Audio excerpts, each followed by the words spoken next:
Alors, je m'appelle Hélène Réveillas, je suis archéo-anthropologue, responsable d'opération et j'ai fait des études d'anthropologie biologique et préhistoire suite à des études de biologie et géologie parce que ça m'intéressait de mixer un petit peu l'archéologie et les sciences biologiques.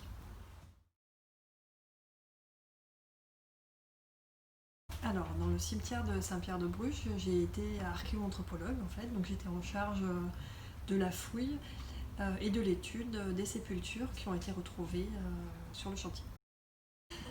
Alors, pourquoi fouiller des morts En fait, les morts vont nous apprendre beaucoup de choses en fait sur les vivants, puisque on va avoir des informations à la fois sur la manière dont les morts étaient traités, justement, donc le respect dont on faisait preuve envers eux, par rapport aux pratiques funéraires, au traitement du corps, donc à la manière dont ils étaient inhumés pour les périodes médiévales et modernes à Saint-Pierre-de-Bruges.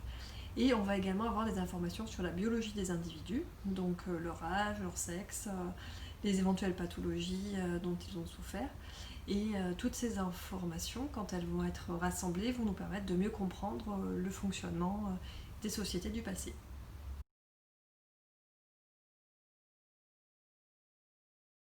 Alors, il va y avoir deux phases, bien sûr. Donc, sur le terrain, on va fouiller très minutieusement les squelettes de manière à dégager tous les os les uns après les autres.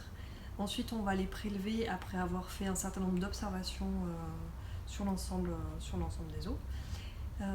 Et on va faire des relevés altimétriques, c'est-à-dire qu'on va noter à chaque os à quelle altitude il était par rapport à son voisin. Et ensuite, il va y avoir une phase d'étude en laboratoire où là, après avoir lavé les os, on va les étudier pour justement connaître l'âge, le sexe et les pathologies. Donc on va appliquer différentes méthodes qui proposent une fiabilité de minimum 95%.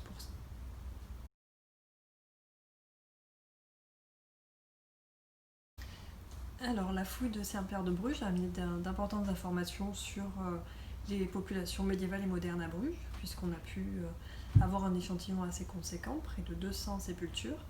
Donc cela nous a informés sur les pratiques funéraires à partir principalement du 11e et jusqu'au 18e, 19e. Donc ça, c'était un petit peu attendu, mais on a également eu la surprise de découvrir des sépultures un peu plus anciennes, donc datées du 1er Moyen-Âge, avec notamment un sarcophage mérovingien. Et cela nous a apporté beaucoup d'informations, puisqu'on ne s'y attendait pas, on ne savait pas qu'on avait une occupation dès cette période-là. Donc cela va nous permettre ensuite de réfléchir sur la construction finalement de la paroisse de Bruges.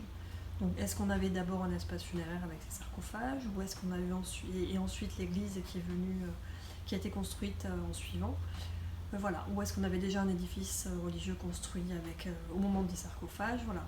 Donc on a beaucoup de pistes de réflexion pour l'instant. Et en plus, ça s'inscrit dans un mouvement en fait. On a beaucoup de fouilles autour des édifices de culte autour de Bordeaux actuellement.